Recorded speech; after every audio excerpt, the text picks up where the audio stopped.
Exclusive education এইডের আজকের ক্লাসে আমি ডক্টর অমিত কর্মকার। আজকে আমাদের বেইলি লাভ ব্যাচের ফার্স্ট ক্লাস। তো এই ক্লাসে আপনারা যারা আছেন তাদেরকে আমি আবারও স্বাগত জানাচ্ছি এবং ধন্যবাদ জানাচ্ছি আমাদের এই ব্যাচে যুক্ত হওয়ার জন্য।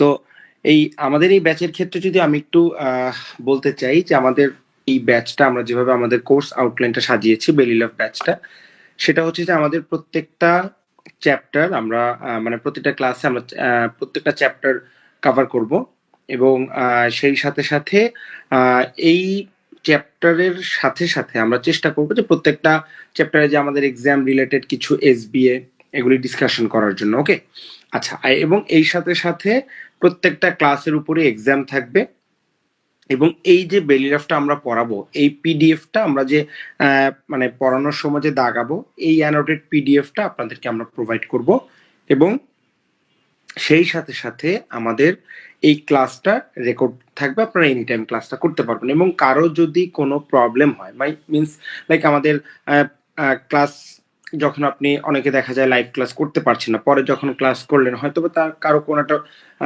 টপিকস বুঝতে প্রবলেম হচ্ছে বা কোনো একটা কিছু বুঝতে প্রবলেম হচ্ছে, সেই ক্ষেত্রে যদি আপনারা আমাদের মেসেঞ্জার গ্রুপে কমেন্ট করেন সেই ক্ষেত্রে আমরা মেন্টররা চেষ্টা করব অ্যাজ আর্লি অ্যাজ পসিবল আপনাদের প্রবলেমটা সলভ করে দেওয়ার জন্য। আমাদের 24 আওয়ার মেসেঞ্জার সাপোর্ট থাকবে।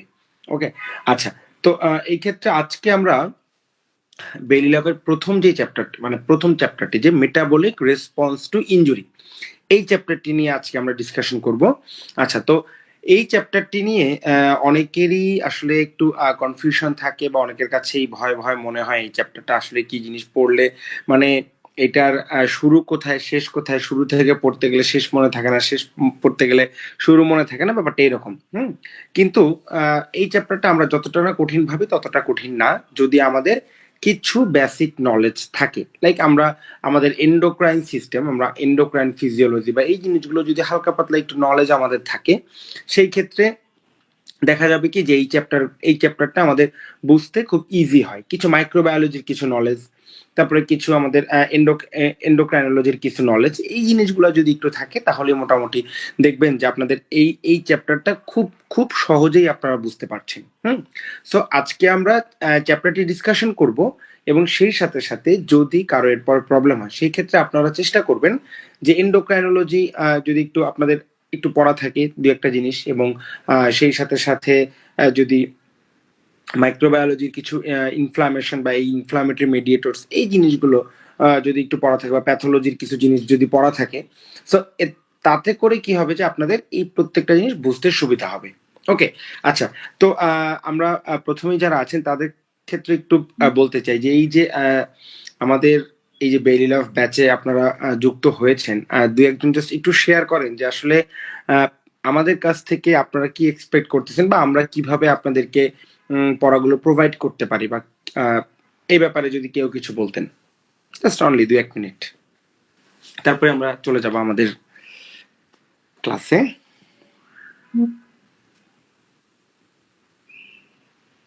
এনিওয়ান?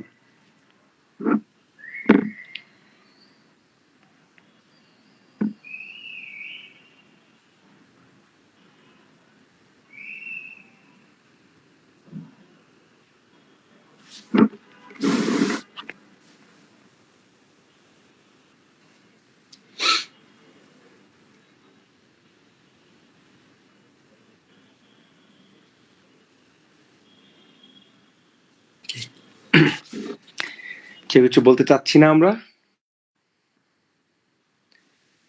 চেষ্টা করবো আমরা আমাদের এই ডিসকাশনটা যেন একটু বায়োল্যাটারাল হয়। সেই ক্ষেত্রে কি হবে, একটু আমাদের ব্রেনস্টর্মিং হবে এবং এই ডিসকাশনটা আপনাদের জন্য মানে মোর ফ্রুটফুল হবে। হ্যাঁ, যদি আমরা বোথ সাইডের ডিরেকশন মানে বোথ সাইডের যদি আমরা ডিসকাশন করি। ওকে, একদম গদ বাঁধা পড়া ওইভাবে আমরা পড়বো না, জাস্ট আমি কিছু জিজ্ঞেস করবো আপনাদেরকে, আপনারা একটু কিছুটা পার্টিসিপেট করলেন। হ্যাঁ, মানে গল্পের ছলে ছলে আমরা পড়ে ফেলবো দেখবেন চ্যাপ্টারটি। ওকে, আচ্ছা, তো যদি কেউ কিছু বলতে না চায় সেই ক্ষেত্রে তাহলে আমি একটু শুরু করছি। প্রথমেই দেখেন মেটাবলিক রেসপন্স টু ইনজুরি, তাই না?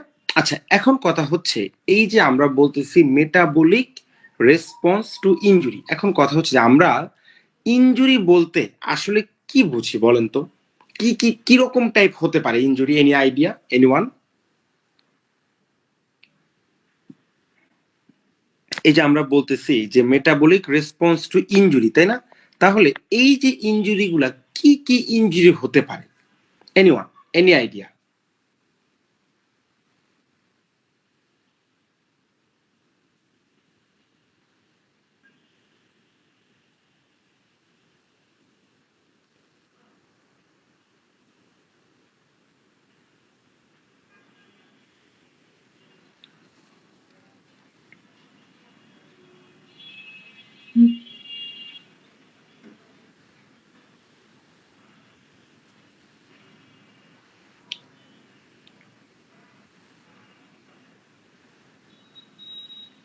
কি, এনিওয়ান? ইনজুরি বলতে যে আমরা আসলে কোন জিনিসটাকে বুঝতেছি?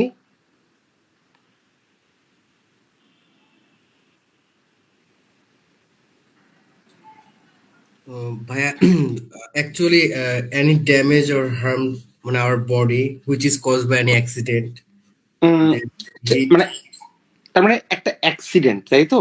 জি অ্যাক্সিডেন্ট বা ট্রমা বলতে পারি আমরা, তাই না জিনিসটাকে?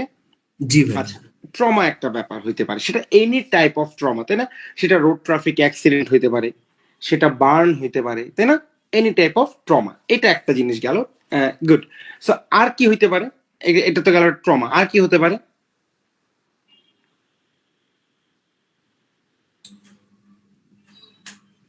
জি ভাই, any আপনার ওয়েপেন, তারপর হচ্ছে ভাই ফল ফ্রম, হ্যাঁ, মানে এগুলো সবগুলাই গেল ট্রমা। এটা গেল হচ্ছে ট্রমা সেকশনে চলে গেল সব, যা যা বলতেছি।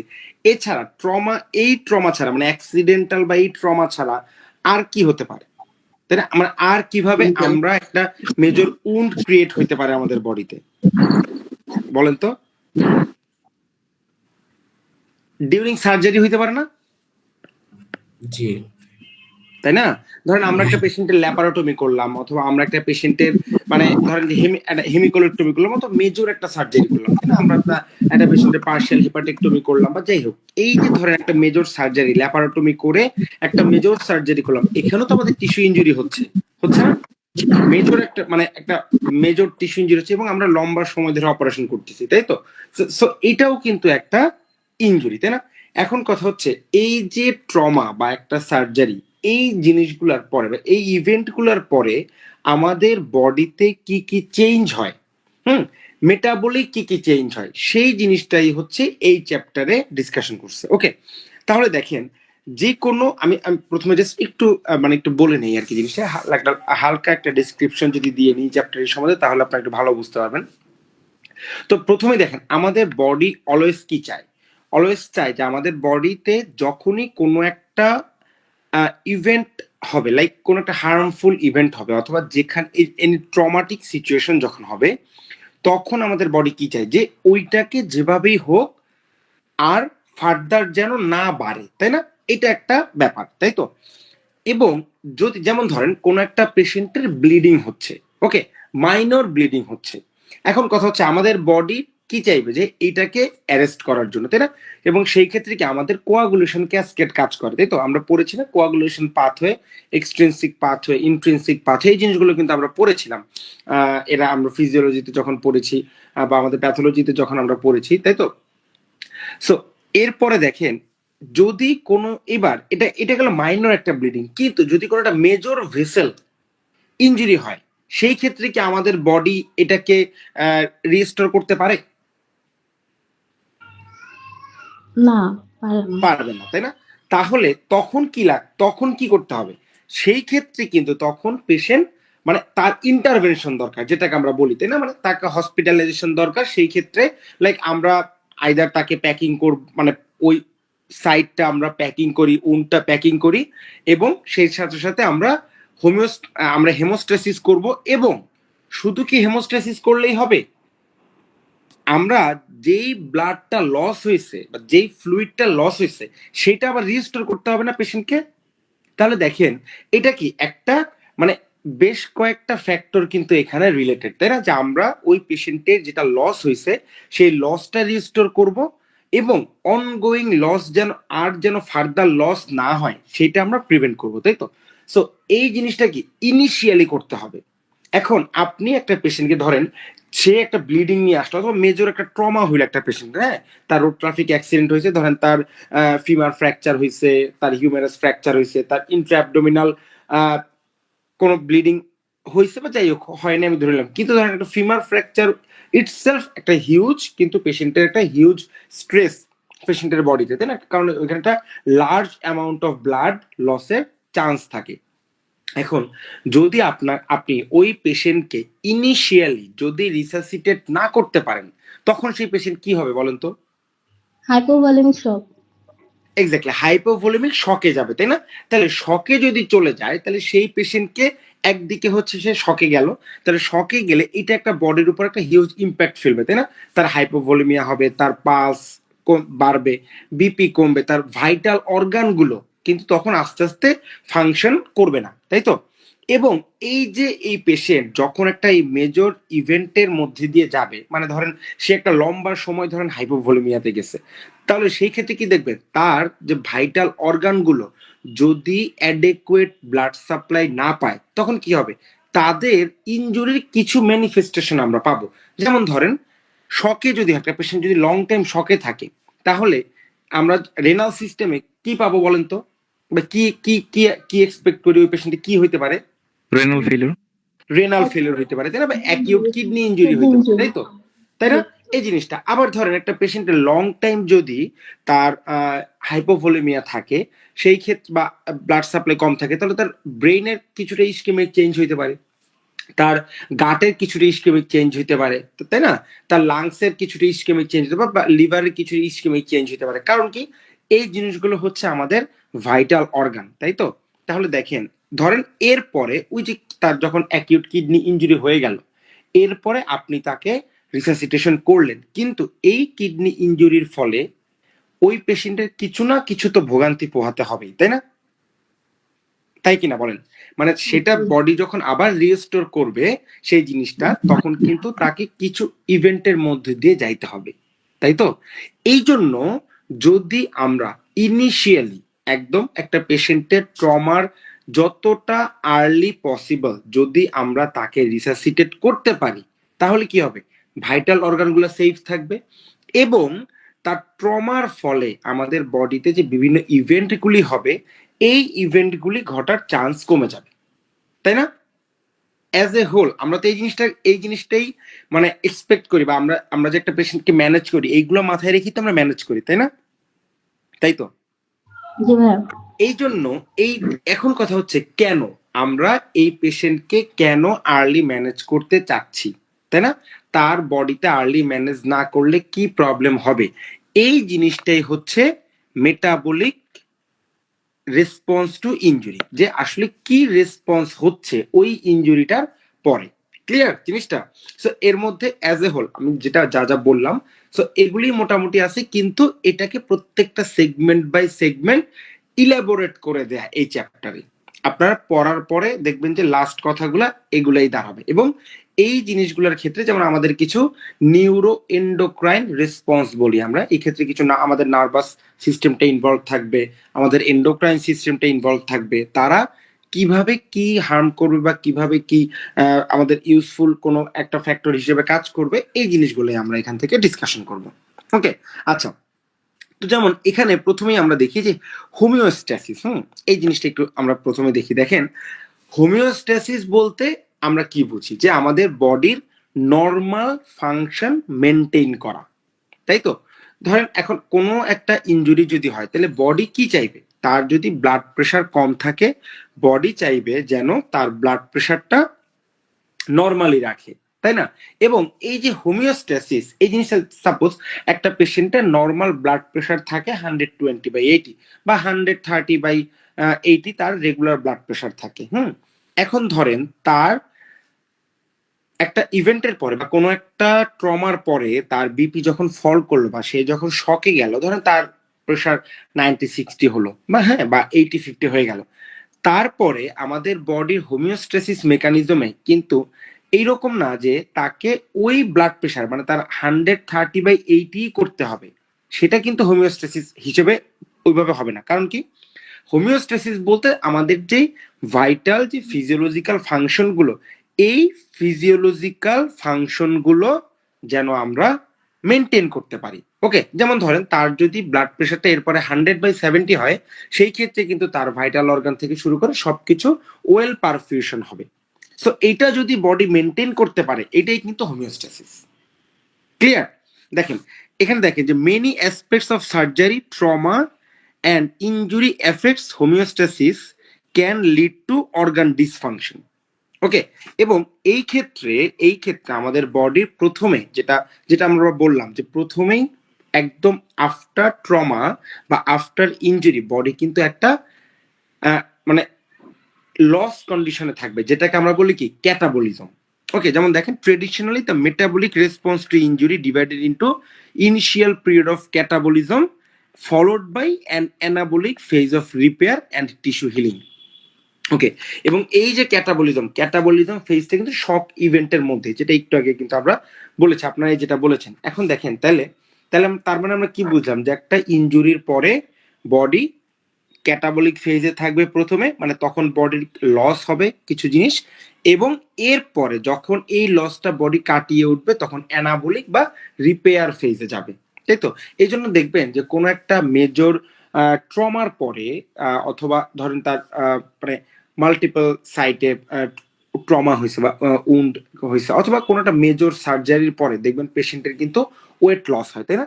তো পেশেন্ট কিন্তু এটা ক্যাটাবলিক ফেজে যায়। এরপরে আস্তে আস্তে যখন ওই জিনিসগুলো আস্তে আস্তে রিপেয়ার ফেজে চলে আসে, তখন কিন্তু তার ওয়েট গেইন হওয়া বা তার বডির মানে বডির নিউট্রিশনাল একটা রিপ্লেনিশমেন্ট হয়, এবং তার ফলে কিন্তু পেশেন্টের মানে আস্তে আস্তে সে হেলদি কন্ডিশনে আসে। ওকে, আচ্ছা, এখন কথা হচ্ছে এই যে ক্যাটাবলিক ফেজ, এই ক্যাটাবলিক ফেজে আসলে কি কি ইভেন্ট হয় দেখেন। এই যে catabolic phase begins at the time of injury and is characterised by hypovolaemia, decrease basal metabolic rate, reduced cardiac output, hypothermia and lactic acidosis. So এই জিনিসগুলো কেন হচ্ছে আলটিমেটলি আমরা বুঝতে পারলাম যে যেহেতু এখানে একটা শক থাকবে এবং তার যেহেতু ফ্লুইড লস হচ্ছে এই জিনিসটা, কিন্তু শুধুমাত্র শক এবং ফ্লুইড লসই এখানে ফ্যাক্টর না, আরো বেশ কিছু ফ্যাক্টর আছে যেগুলো আমরা সামনে আসব। ওকে, আচ্ছা, এবার দেখেন the main physiological role of this phase is to conserve both circulating volume and energy store, thus maximise survival chance of the future recovery. বুঝা গেল জিনিসটা, যে কেন ওই যে আমরা বললাম যে বডি সবসময় চাইবে যেন তাকে আমরা হোমিওস্ট্যাসিস কন্ডিশনে, মানে হোমিওস্ট্যাসিস যেন সে করতে পারে, এটাই বডি অলওয়েজ চায়। এবং এই ক্যাটাবলিক ফেজটা এই জন্যই যে সে যেন তার ওই মানে সার্কুলেটিং যে ভলিউম সেটা মেনটেন করতে পারে এবং এনার্জি স্টোরটা যেন সে মানে মেনটেন করতে পারে for survival of vital organ.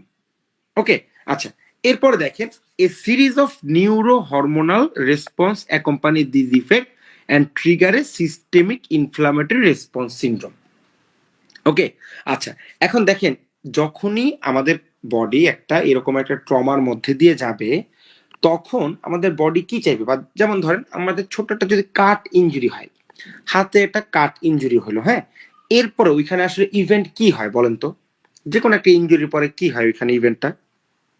ধরেন একটা জায়গায় কেটে গেল, এটার এরপরে আস্তে আস্তে কি হবে, ইভেন্টটা কি হবে বলেন তো? ইনফ্লামেশন হবে। ফার্স্টে অ্যাকিউট ইনফ্লামেটরি রেসপন্স গুলি মানে রেসপন্স হবে, তাই তো? অ্যাকিউট ইনফ্লামেটরি যে মেডিয়েটরস গুলো আসবে, তাই না? সো আমরা কিছু মেডিয়েটরস গুলোর নাম বলি তো, বা একটা ইনফ্লামেটরি মেডিয়েটরস বা কারা কারা আসবে ইনফ্লামেশন করতে বলেন তো? Interleukin 1, interleukin 6, TNF. এগুলি আসবে, যেমন হ্যাঁ কিছু সাইটোকাইন আসবে, ইন্টারলিউকিন 1, 6, TNF, আর কিছু সেল আসবে আমাদের, তাই না? যেমন নিউট্রোফিল আসবে, এরপরে আমার মানে পলিমরফো নিউক্লিয়ার লিউকোসাইট যেগুলি, তাই না, এগুলি আসবে। এরপরে আস্তে আস্তে ম্যাক্রোফেজ আসবে, তাই না? এবং ধরেন এই যে কেটে গেল, সেখানে তো সব কাটা থেকে আমরা সুচারিং করি? সুচারিং কিন্তু করি না, তাই না? কিছু কিছু কি বডি তার ওন মেকানিজমে হিল করে, তাই তো? তাহলে দেখেন এই যে যখন হিলিং কন্ডিশনে আসবে, তাই তো, তখন কি তার আস্তে আস্তে কিছু রিপেয়ারেটিভ কিছু মেকানিজম ঘটবে, আস্তে আস্তে সেখান থেকে ফাইব্রাস টিস্যু ফর্মেশন হবে, এই জিনিসগুলো। এখন কথা হচ্ছে যদি কোনো পেশেন্টের মেজর ট্রমা হয়, তাই না, একটা মেজর ট্রমা যদি হয়, ওই যে যেটা বললাম একটু আগে, যে ধরেন তার মাল্টিপল সাইড ফ্র্যাকচার হয়েছে, তার ল্যাসারেটেড উন্ড আছে, সো এই জিনিসগুলো যখন হবে হোল বডিতে, তখন ইনফ্লামেটরি রেসপন্সটা কেমন হবে, মানে বেশি না কম?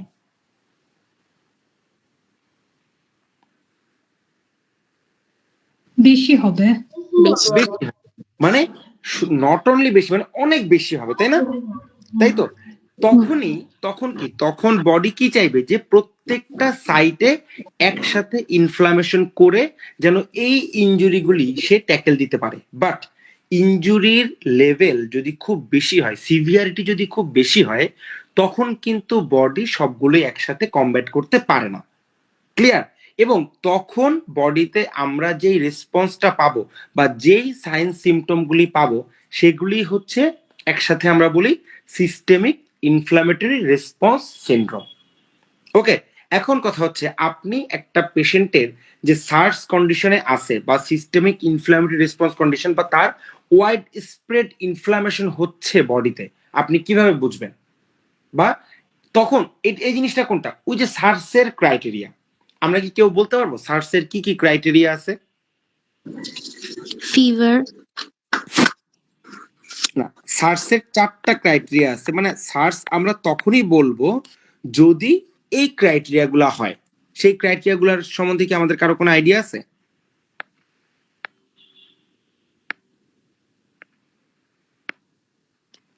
আচ্ছা, প্রথমে আমরা ধরে নিই টেম্পারেচার। টেম্পারেচার যদি কোনো পেশেন্টের 38 ডিগ্রি সেলসিয়াসের বেশি হয় অথবা 36 এর কম হয়, ওকে, মানে আপনি একটা পেশেন্টকে দেখলেন যে এরকম, আচ্ছা, এরপরে তার ডব্লিউবিসি কাউন্ট যদি 12,000-এর বেশি হয় অথবা 4,000-এর কম হয়, ওকে, আচ্ছা, এরপরে যদি সেই পেশেন্টের হার্ট রেট 90-এর বেশি হয়, ওকে, আচ্ছা, এরপরে তার রেসপিরেটরি রেট যদি 20-এর বেশি হয়। এখন কথা হচ্ছে, এই যে 4টা ক্রাইটেরিয়া বললাম, এই 4টা ক্রাইটেরিয়া যদি 2 অর মোর আপনি কোনো পেশেন্টের পেয়ে থাকেন, তখনই বুঝবেন যে এই পেশেন্ট সার্স কন্ডিশনে আছে। ক্লিয়ার? বুঝা গেল? আমরা যে আমরা একটা পেশেন্টের ভাইটাল সাইনগুলি কেন দেখি প্রত্যেকটা সময়, এই যে জিনিসগুলো, যে তার আপনি এগুলো দেখলে পেলেই বুঝবেন কি পেশেন্ট কিন্তু তখন সার্স কন্ডিশন আছে, তাহলে কোনো না কোনো ভাবে এই পেশেন্টের বডিতে ইনফ্লামেশন চলতেছে, মানে ওয়াইড স্প্রেড একটা ইনফ্লামেশন চলতেছে। ক্লিয়ার? এবং ওই টাইমে কিন্তু বডি ক্যাটাবলিক স্টেজে থাকে। ক্লিয়ার?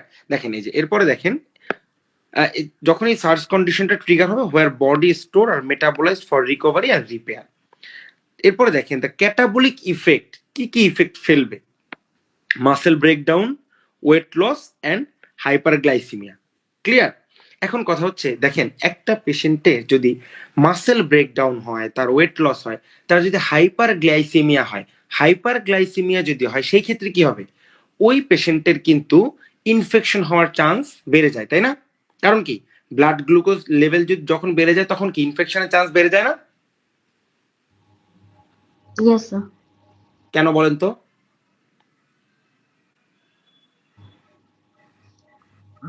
গ্লুকোজ হচ্ছে একটা fertile food for bacteria or other. Bacteria, তাই না? এইটা। এবং আরেকটা জিনিস হচ্ছে যে এই যে হাইপার গ্লাইসিমিয়া, যেহেতু এই পেশেন্টের গ্লুকোজের লেভেল বেশি, তাহলে এই গ্লুকোজের লেভেল বেশি থাকার ফলে কি হবে?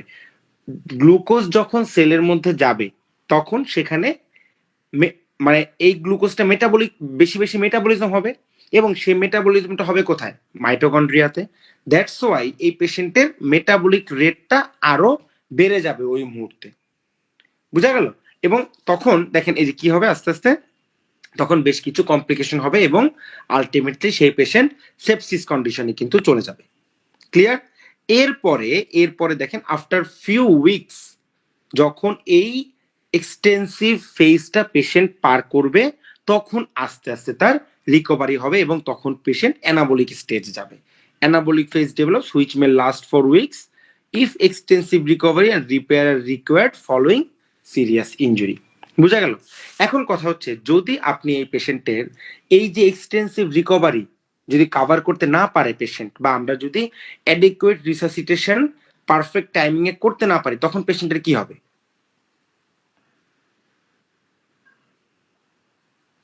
ক্যাটাবলিক স্টেজটা অনেক বেশি প্রলংড হবে, মানে প্রলং হবে। তারপরে আলটিমেটলি এই পেশেন্টের সিস্টেমিক মানে ওই যে যেটা বললাম যে ভাইটাল অর্গান গুলো তখন কিন্তু ফাংশন কমে যাবে, এবং তখন সেই স্টেজের একটা নাম আছে MODS, multi organ dysfunction syndrome. এবং এরপরে আস্তে আস্তে এই মাল্টি অর্গান ডিসফাংশন প্রলং করে মাল্টি অর্গান সিস্টেম ফেইলিওর হবে এবং আলটিমেটলি ডেড। বুঝা গেল কিভাবে একটা পেশেন্টের মেজর ট্রমার পরে আলটিমেটলি পেশেন্ট ডেথ হচ্ছে? That are the event. বুঝা গেল? তাহলে এইটুকু কথাতেই কিন্তু আমাদের মোটামুটি পুরো চ্যাপ্টার একটা সামারি করা আছে এই জায়গাটাতে। আচ্ছা, এবার তাহলে আমরা এই এবার দেখি যে মডার্ন সার্জিক্যাল কেয়ার। সো এই মডার্ন সার্জিক্যাল কেয়ার জিনিসটা কি বলছে, যে এখানে বলছে যে এই যে সার্জিক্যাল ক্রিটিক্যাল কেয়ারে আমরা কি করি, একটা পেশেন্টের রিসাসিটেশন করি এবং তার মানে অথবা অর্গান সাপোর্ট দেয়, এবং সেই সাথে সাথে তার যেই মেটাবলিক ইফেক্ট অফ ইনজুরিটা যে হয়েছে সেটাকে আমরা কভার দেওয়ার চেষ্টা করি, তাই না? এই দেখেন, must be to work alongside the metabolic effect of injury while patient is restored to a situation from which homeostatic mechanism can achieve a return to normality. Clear? আচ্ছা, এখন কথা হচ্ছে ওই যে যেটা বললাম যে যদি এই পেশেন্টের সিভিয়ার লেভেলের ইনজুরি হয় সেই ক্ষেত্রে তখন কি হবে, এবং বডিতে হ্যাভি একটা ইম্প্যাক্ট ফেলবে, এবং আলটিমেটলি যে complication through loss of muscle mass, sepsis and MODS, যেটা একটু আগে আমি বললাম। ওকে, আচ্ছা, এখন দেখেন এই যে in fact modern treatment of major trauma can now be so successful that great majority of hospital death in developed country occur after some day as a result of complex physiological process. মানে ধরেন একটা পেশেন্টের একটা major trauma হয়েছে, ওই ট্রমার সিচুয়েশনে বা ট্রমার after trauma সে মারা না গেলেও কিছুদিন পরে সে মারা যেতে পারে। কথা হচ্ছে তখন কেন মারা যাচ্ছে, কারণ এই যে তার ট্রমার ফলে যেই ফিজিওলজিক্যাল প্রসেসগুলো অল্টার হয়ে গেল এটা বডি আর কভার করতে পারে না। সে বডি ফাইট করতে থাকে, বডির প্রত্যেকটা মেকানিজম ফাইট করতে থাকে, কিন্তু আলটিমেটলি যখন তারা ফাইট করে আলটিমেটলি পারবে না তখনই কিন্তু পেশেন্টটা মারা যাচ্ছে। এই কথাটাই এখানে বলা হয়েছে যে direct organ damage or blood লসের জন্য মারা না গেলেও কিন্তু পরের সিচুয়েশন গুলোর জন্য সে মারা যাচ্ছে, যে তার লেটার সিস্টেমিক ইফেক্ট। ওকে, আচ্ছা, তো দেখেন এই যে parallel with the catabolic effect introduced above, inflammatory type process cause immune suppression, তাই না? ইমিউন সাপ্রেশন হচ্ছে, তার ফলে আলটিমেটলি আরো প্রোগ্রেস হচ্ছে, তাই তো? তার এই ইনজুরির লেভেলটা বা তার এই যে রেসপন্স গুলি আরো প্রোগ্রেস হচ্ছে। এবং ইনিশিয়ালি একটা পেশেন্টের যদি ইনফ্লামেশনটা, যেটা আমরা স্টেরাইল ইনফ্লামেশন যদি বলি, এরপরে সেটা যদি ব্যাকটেরিয়াল যখন গ্রোথ হবে তখনই কিন্তু সেটা আলটিমেটলি ইনফেকশন হবে এবং সেপসিসের দিকে চলে যাবে, এবং আলটিমেটলি পেশেন্টের কন্ডিশন তখন ততটাই খারাপ হতে থাকবে। ওকে, এই জিনিসটা এখানে বলা হয়েছে। এবং এই জন্য বর্তমান বা মডার্ন সার্জিক্যাল কেয়ারে একটা টার্ম আছে, সেটা হচ্ছে ERAS। এটাকে বলা হয় এনহান্সড রিকভারি আফটার সার্জারি। বুঝা গেল? মানে একটা পেশেন্টের রিকভারি যেন আমরা আর্লি করতে পারি, সেটা কিভাবে আমরা মেনটেন করব, কোন কোন প্যারামিটার গুলো আমরা দেখব, সেই জিনিসটাই এই ইরাস মেথডে বলা হয়েছে, সেটা হচ্ছে এনহান্সড রিকভারি আফটার সার্জারি।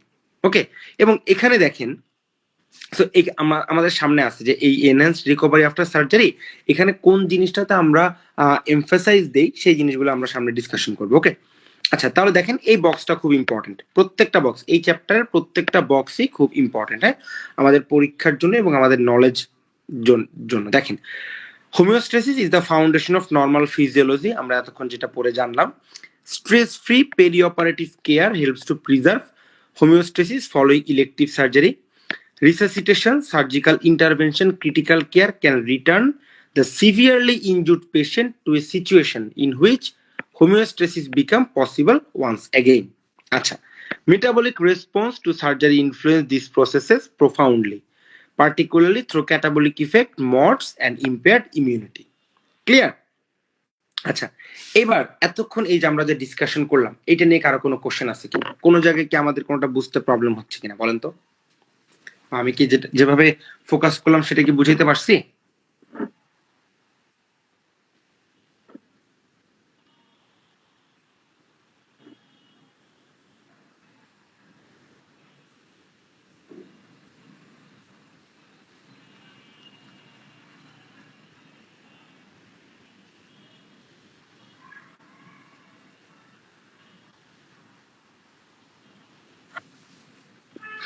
কি কার কোনো কোশ্চেন? এনিওয়ান? আমরা কি বুঝতে পারছি কিনা জিনিসগুলো বলেন?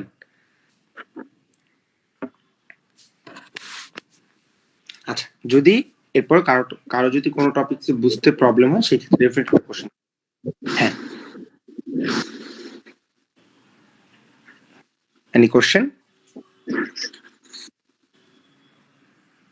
আচ্ছা, তাহলে দেখেন আমরা এরপরে চলে যাই যে the magnitude of the injury response.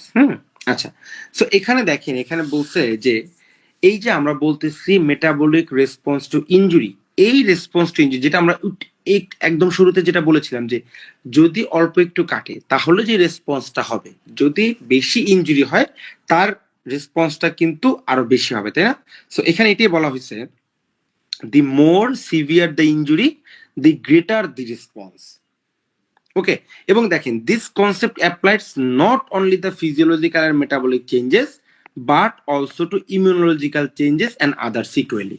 যেটা বললাম যে প্রত্যেকটা সিস্টেমেই এই ইফেক্টটা আসবে, বুঝা গেল? এবং এই জন্য দেখেন যে thus following major elective surgery there may be a transient and modest rise in temperature, heart rate, respiratory rate, energy expenditure and peripheral white cell count after major surgery. কিন্তু এই জিনিসগুলো হবে, এটা not only major surgery, after any trauma এই জিনিসগুলো কিন্তু হবে।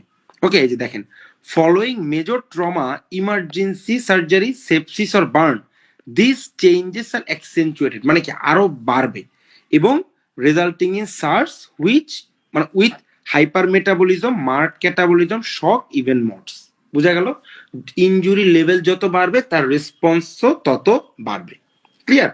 এই জিনিসটা এখানে বলা হয়েছে। এইবার কথা হচ্ছে এই যে মেটাবলিক রেসপন্স টু ইনজুরি, এদের মেডিয়েটরস গুলোকে, তাই না?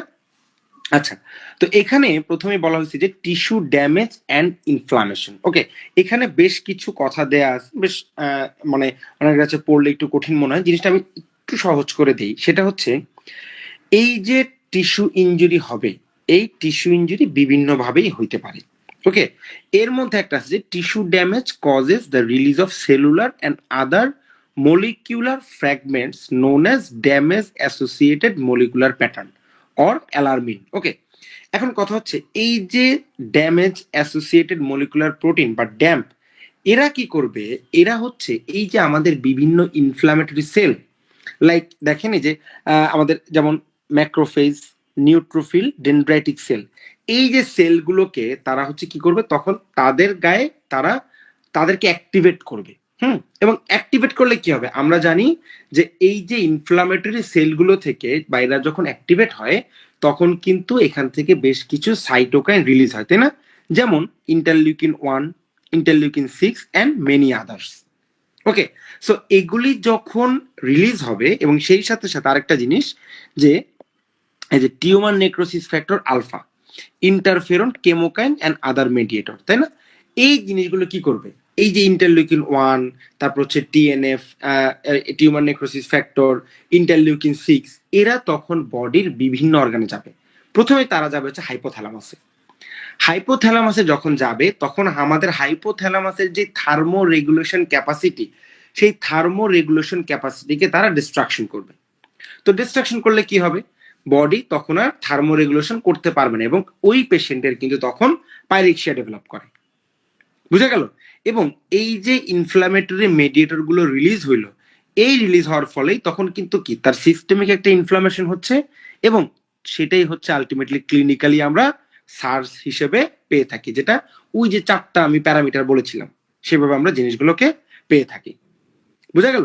আচ্ছা, এবার দেখেন এখানে একটা কথা বলছে, যদি এই ইনফ্লামেশনটা লোকাল থেকে সিস্টেমিক হয়ে যায় তখনই কিন্তু বিভিন্ন ইনজুরি হবে। এই যে দেখেন, local inflammation begin the process of tissue repair but SARS when uncontrolled or prolonged become a risk factor for acute kidney injury, acute lung injury, coagulopathy, hence for MODS and organ failure.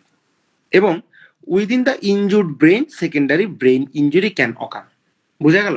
তাহলে দেখেন ক্লাসের শুরুতে আমি ওই যে প্রথম যে কয়েকটা কথা বলেছিলাম আলটিমেটলি সেই জিনিসগুলোই কিন্তু এখানে ইলাবোরেট করে দেয়া আছে। ক্লিয়ার? আচ্ছা, So, এবার দেখেন some secondary trigger of the metabolic response to injury, খুবই ইম্পর্টেন্ট একটা বক্স এটা, টেবিল 1.1 দেখেন এই যে কি কি হতে পারে, তাই না? Secondary trigger of inflammatory pathway in trauma and surgery, sepsis, haemorrhage, massive transfusion, acidosis, surgery, crush syndrome, ischaemia, reperfusion. এগুলা কি হবে দেখেন, this event can amplify or prolong the catabolic phase leading to organ failure or immune dysfunction.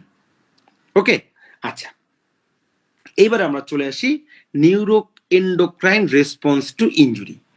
এই জিনিসটা বোঝার জন্য আমরা এই ফিগারটা বুঝবো, তাহলেই মোটামুটি আমাদের ওইখানে যা লেখা আছে সেই লেখাগুলো একটা আইডিয়া হয়ে যাবে আপনাদের।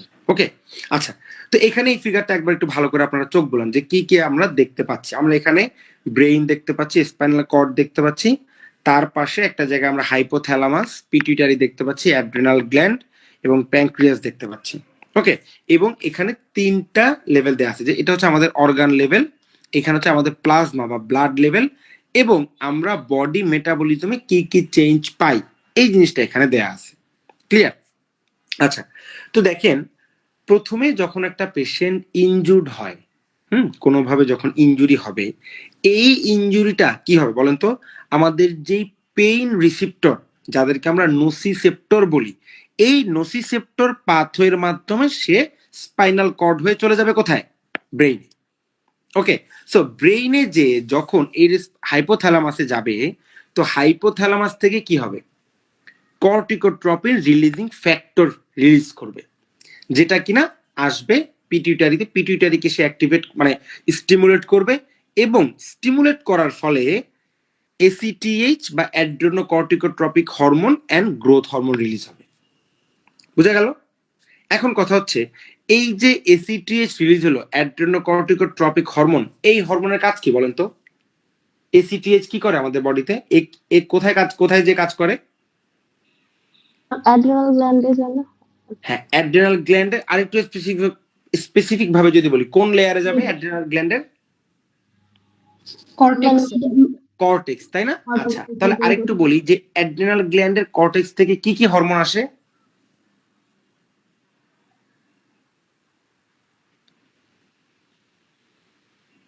আমরা কি জানি কর্টেক্স থেকে কি কি হরমোন আসে? ওই যে জিএফআর, হ্যাঁ, গ্লুকোকর্টিকয়েড, Mineralocorticoid. মিনারেলোকর্টিকয়েড, আর কি আসে? অ্যান্ড্রোজেন আসে, তাই না?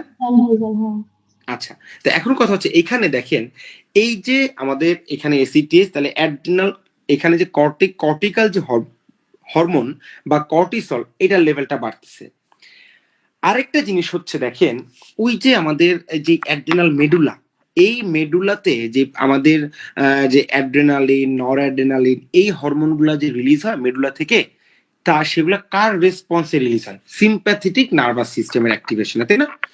এই যে আমাদের এখানে যে নোসিসেপ্টিভ পাথওয়ে বা একটা পেইন স্টিমুলেশন হলো, এর ফলে কি হয়, আমাদের বডিতে সিম্প্যাথেটিক অ্যাক্টিভেট হয়ে যাবে, এবং তার ফলে অ্যাড্রেনাল মেডুলা থেকে আসবে অ্যাড্রেনালিন, তাহলে অ্যাড্রেনাল গ্ল্যান্ড থেকে আসলো অ্যাড্রেনালিন অ্যান্ড কর্টিসল। ওকে, আচ্ছা, এরপরে দেখেন এই সিম্প্যাথেটিক অ্যাক্টিভেশনের ফলে প্যানক্রিয়াস থেকে আসবে গ্লুকাগন। ওকে, এবং সেই সাথে সাথে আরেকটা জিনিস, এই যে আমাদের এই ইনজুরির ফলে প্রথমে আমরা যদি ইমিউনোলজি হিসেবে যদি ধরি, তাহলে প্রথমে কি আসবে? একটা ইনজুরিকে কমব্যাট করার জন্য প্রথমে আমাদের কোন ইমিউন সিস্টেম আসবে? Innate immunity. ইনেট ইমিউনিটি, তাই না? ইনেট ইমিউনিটি সিস্টেম অ্যাক্টিভেট হবে, এবং এই ইনেটের পরে আসবে কি? অ্যাডাপটিভ, তাই না? এই যে দেখেন হ্যাঁ। প্রথমে আসবে ইনেট ইমিউন সিস্টেম, সে কমব্যাট করতে না পারলে আসবে এর ফলে আমরা কিছু রেসপন্স পাবো। এখন কথা হচ্ছে এই যে জিনিসগুলো যে রিলিজ হলো এর একটা ইফেক্ট আমরা বডিতে পাবো না? এই হরমোনগুলো একটা ইফেক্ট তো পাবো। যেমন ধরেন এই যে গ্রোথ হরমোন, এই গ্রোথ হরমোন কি করে, সে কিন্তু যেমন এর কিন্তু একটা মানে ক্যাটাবলিক কিছু ইফেক্ট আছে আমাদের বডিতে, এবং এই যে অ্যাসিটেজ এর ফলে কি হবে আলটিমেটলি অ্যাডিপোসাইট লাইপোলাইসিস হবে, অ্যাডিপোসাইট বাড়বে। ওকে, আচ্ছা এরপর দেখেন আরেকটা জিনিস, সেটা হচ্ছে মানে অ্যাডিপোসাইট লাইপোলাইসিস হবে, এবং আরেকটা জিনিস দেখেন এই যে অ্যাড্রেনালিন বাড়লো, কর্টিসল বাড়লো, এর ফলে কি হবে হেপাটিক গ্লুকোনিওজেনেসিস বাড়বে। ওকে, আচ্ছা দেখেন হেপাটিক গ্লুকোনিওজেনেসিস, তো গ্লুকোনিওজেনেসিসটা কি জিনিস? মানে গ্লুকোজ ফর্মেশন হয় আদার দেন মানে প্রোটিন অ্যামিনো অ্যাসিড এগুলা থেকে, মানে মানে আদার দেন আদার দেন কার্বোহাইড্রেট, কার্বোহাইড্রেট। তাই না? সেটাই হচ্ছে গ্লুকোনিওজেনেসিস। তাহলে ইন রেজাল্ট হিসেবে আমরা কি পাবো? গ্লুকোজ ব্লাড গ্লুকোজ বাড়বে, ব্লাড গ্লুকোজ বাড়বে, তাই না? তাহলে হাইপার গ্লাইসিমিয়া কিভাবে তৈরি হচ্ছে এবার আমরা বুঝতে পারতেছি তো জিনিসটা। এবার দেখেন এই যে পেশেন্টের আমরা যে ক্যাটাবলিজম বলছি, তাই না, তার যে ক্যাটাবলিজম ফেজে যায় এবং এই হরমোনগুলোর যেটা ক্যাটাবলিক ইফেক্ট আছে, এর ফলে কি হবে স্কেলেটাল মাসেল প্রোটিন ডিগ্রেডেশন হবে, যার ফলে পেশেন্টের ক্যাকিক্সিয়া হয়। বুঝা গেল? আরেকটা জিনিস দেখেন এই যে গ্লুকাগন বাড়বে, এর ফলে কি হবে hepatic acute phase protein synthesis বাড়বে। ওকে, আচ্ছা এরপরে দেখেন এই যে আমাদের কিছু সাইটোকাইন রিলিজ হয়েছে, এর ফলে পাইরেক্সিয়া হবে, এবং এই পেশেন্টের যেমন ইনসুলিন কমতেছে, ইনসুলিন লাইক গ্রোথ ফ্যাক্টর কমবে, টেস্টোস্টেরন কমবে, T3 কমবে, কিন্তু এই পেশেন্টের তখন হাইপার মেটাবলিজম হবে। কারণ কি হাইপার মেটাবলিজম মানে হচ্ছে ওই পেশেন্টের তখন বেজাল মেটাবলিক রেট বেড়ে যাবে, যেহেতু তার ইনজুরি বেশি, এই জন্য সেই ইনজুরিকে কমব্যাট করার জন্য বডি আরো বেশি বেশি মেটাবলিজম হবে, তাই না? নর্মাল একটা পেশেন্টের যতটুকু মেটাবলিজম দরকার একটা ইনজুর্ড পেশেন্টের বা একটা আফটার মেজর সার্জারি তার কিন্তু আরো বেশি বেশি মেটাবলিজম দরকার, তাই না? এই জন্য আমরা কি করি একটা পেশেন্টের মেজর সার্জারি পরে তাকে কিন্তু আমরা অ্যাডেকুয়েট নিউট্রিশনাল সাপোর্ট দিতে হয়, তাই না, টু আর্লি রিকভারি, তাই তো? আচ্ছা তাহলে এই জিনিসটা আমরা বুঝতে পারছি তো, তাই না? এটাই হচ্ছে কি দেখেন integrated response to surgical injury after মানে ফার্স্ট 24 to 48 আওয়ার্স। এবং যেহেতু এখানে দেখেন এটা হচ্ছে কি আমাদের নিউরাল রেসপন্স, এইটা হচ্ছে আমাদের এন্ডোক্রাইন রেসপন্স, এই টোটালটা মিলে বলি আমরা নিউরো এন্ডোক্রাইন স্ট্রেস রেসপন্স। বুঝা গেল? এবং এই যে কিছু সাইটোকাইন রিলিজ হলো, এটা হচ্ছে pro inflammatory cytokine response of the innate immune system. বুঝা গেল? সো এই টোটালটাই হচ্ছে আমাদের একটা ইনজুরির পরে বা একটা স্ট্রেস রেসপন্সে এই ইভেন্টগুলাই হয়, এবং এইটাই এখানে ডিটেইল ইলাবোরেট করে এখানে সব কিছু বলা আছে। ওকে, এই যে neuro endocrine response to injury, এখানে প্রত্যেকটা লাইন খুব ইম্পর্টেন্ট আপনাদের জন্য, সবার জন্য, আমাদের মানে খুবই ইম্পর্টেন্ট বুঝার জন্য এবং পরীক্ষার জন্য, এখান থেকে কিছু প্রশ্ন হবে। তো দেখেন এখানে যেমন বলছে যে এই যে প্রত্যেকটা জিনিস যেটা আমরা একটু আগে বললাম যে nociceptive neuron are excited by the effect of local inflammation as well as by direct injury, এর ফলে কি হবে যেমন এই যে কর্টিকোট্রপিন রিলিজিং ফ্যাক্টর আসবে, যেটা কিনা এসিটিএইচ এর রিলিজ করবে ফ্রম অ্যান্টেরিয়র পিটুইটারি। এরপরে দেখেন এই যে হাইপোথ্যালামিক অ্যাক্টিভেশন হবে, এর ফলে কি অ্যাড্রেনালিন রিলিজ হবে এবং গ্লুকাগন সিনথেসিসটা মানে গ্লুকাগন রিলিজটা বাড়বে। ওকে, এবং এই যে দেখেন আমরা পড়লাম গ্লুকাগন, অ্যাড্রেনালিন, তাই না, এসিটিএইচ, এগুলি ধরেন একটা নর্মাল পেশেন্ট আপনি যদি এর ফলে আমরা যে রেসপন্স গুলো পাচ্ছি এই হরমোনগুলো মানে রিলিজ হওয়ার ফলে আপনি যদি কোনো পেশেন্টকে এই হরমোনগুলা ককটেল বানায় দিয়ে থাকেন আইভি, তাহলে তার দেখবেন ঠিক এই রেসপন্স গুলো আপনি সেই পেশেন্টের ক্ষেত্রে পাবেন। ওকে, এখন কথা হচ্ছে এই যে তার বেজাল এই যে এবং তার যে মেটাবলিক রেসপন্স টু ইনজুরি হচ্ছে, এই রেসপন্স আর কি কি হবে যেমন দেখেন acute rise in the level of this hormone is to liberate glucose from carbohydrate store and to begin the breakdown of fat and protein as metabolic substrate for energy and repair. বুঝা গেল? আচ্ছা এরপরে দেখেন এখানে কি hyper secretion of prolactin and growth hormone in the presence of low circulatory insulin like growth factor 1 and inactivation of peripheral thyroid hormone and gonadal function. বুঝা গেল? আচ্ছা, সো এখানে দেখেন এই যে neuro endocrine response to injury or critical illness, এখানে হচ্ছে একটা অ্যাকিউট ফেজ যেটা উইদিন আওয়ার্স, আর হচ্ছে ক্রনিক ফেজ যেটা উইদিন ডেজ। ওকে, আচ্ছা, এখন দেখেন একটু আগে আমরা যেটা পড়ে আসছিলাম, এই যে দেখেন ডিএমপি, তাই না, ড্যাম্প যেটা আমরা পড়ে আসছিলাম, তাই তো? আচ্ছা, ড্যামেজ অ্যাসোসিয়েটেড যে এগুলো ছিল, এছাড়াও আরো কিছু আছে। এখানে দেখেন এই যে interleukin 1, TNF alpha and interleukin 6-8 produced within the first 24 hours and act directly on the hypothalamus to cause pyrexia. Okay, so এখানে এই জিনিসগুলোই কিন্তু বলা আছে যেটা আমরা একটু আগে বললাম। ওকে, আচ্ছা, এইটা এই হচ্ছে গেল আমাদের এই মেটাবলিক রেসপন্স। ওকে, আচ্ছা, এরপর আমরা চলে আসি agonist and antagonist and uncertain balance. Okay, এই জিনিসটা কি? দেখেন আমাদের বডি যখন এই যে ইনফ্লামেটরি রেসপন্সটা তৈরি হবে, এই ইনফ্লামেশনটা কেন হচ্ছে?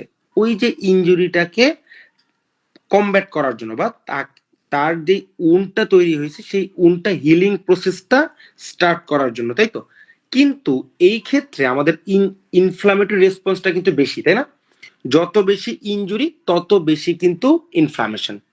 তাহলে দেখেন এই ইনফ্লামেশন কি চলতেই থাকবে বলেন তো?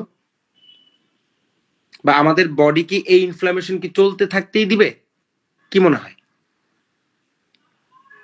না, obviously মরে যাবে। না, obviously, তাই না? এইটাকে কিন্তু বডি থামাবে, তাই তো? এখন এই যে ধরেন কাউকে যদি আমরা থামাই তখন আমরা কি বলি? কাউন্টার দিচ্ছি, তাই না? তাই তো? তাহলে এই ইনফ্লামেটরি রেসপন্স গুলাকে বা এই ইনফ্লামেটরি মেডিয়েটর গুলোকে যখন কাউন্টার করবে তখন আমরা একটা সিনড্রোম একটা সিনড্রোম পাবো। সেটা হচ্ছে দেখেন কম্পেনসেটরি, একটা হচ্ছে compensatory anti inflammatory response syndrome. মানে আমরা যে তাদেরকে কাউন্টার দিচ্ছি এবং সেই সাথে সাথে একটা কম্পেনসেশন হবে। সেই কম্পেনসেশনটা কি হবে? যে এই যে ইনফ্লামেটরি মেডিয়েটর গুলো ছিল এগুলিকে আস্তে আস্তে ওয়াশ আউট করবে, তাই না? এবং এখানে যে কিছু মাইক্রোবিয়াল প্রোডাক্ট আসছে এই মাইক্রোবিয়াল প্রোডাক্ট গুলোকে আস্তে আস্তে কি ওইখান থেকে সরাইতে হবে, তাই তো? নয়তো কি হবে? যদি সরাইতে না পারে তাহলে কি এই ইনফ্লামেশনটা চলতেই থাকবে এবং যত বেশি বেশি ইনফ্লামেশন হবে সেই সাথে সাথে কিন্তু আমাদের টিস্যু ড্যামেজও কিন্তু বাড়বে, তাই তো নাকি? এখন এই একটা জিনিস গেল। এবার মানে মন, এটা গেল একটা জিনিস। আরেকটা কথা হচ্ছে যে মানে আছে না যে মানে খুব বেশি ভালো ভালো না, তাই না? সেটা কি রকম দেখেন, এই যে অ্যান্টি ইনফ্লামেটরি একটা রেসপন্স তৈরি হবে ওই ইনফ্লামেশনকে থামানোর জন্য, কোনোভাবে যদি সেই অ্যান্টি ইনফ্লামেশনটা আবার বেশি চলতে থাকে তখন কি হবে বলেন তো?